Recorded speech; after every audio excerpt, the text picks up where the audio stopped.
Oh yay, this conversation's back. Is Batman's number one rule dumb? Yes. To make a very long answer, very, very short, yes. But we're forgetting a couple of caveats of that rule. More specifically, who Batman is and why he doesn't even do it.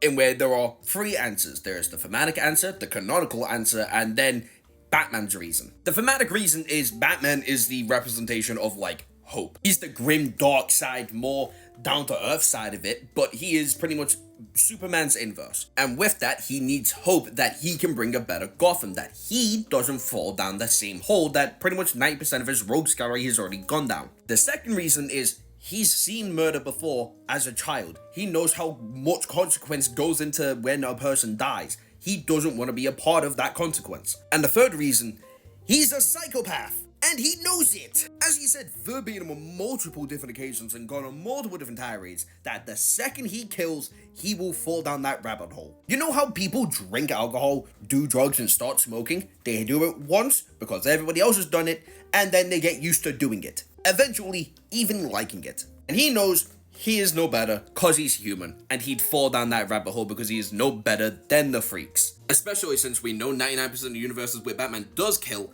it kind of ends terribly for him and everybody else around him. So in his case, him not killing in specific makes perfect sense. Just killing his rogue gallery makes sense. If another character came in, like Ghostmaker, Deathstroke, somebody on par with Batman in terms of skill, gadgetry, and everything above that, but have the capabilities of killing and then choosing not to kill, would that be a bad thing for Gotham?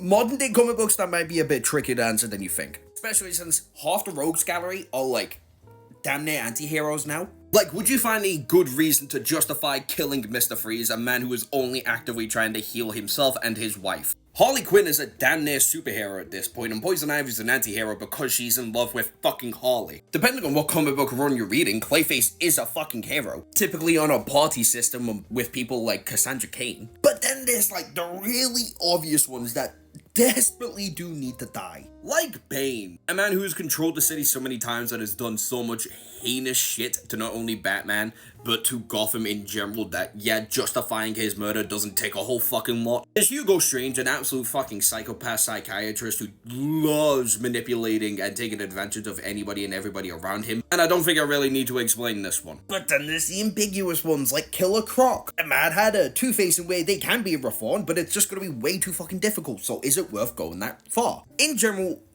I'd say I'm more conflicted about the idea than I am truly against the idea of him not killing. But what do you think?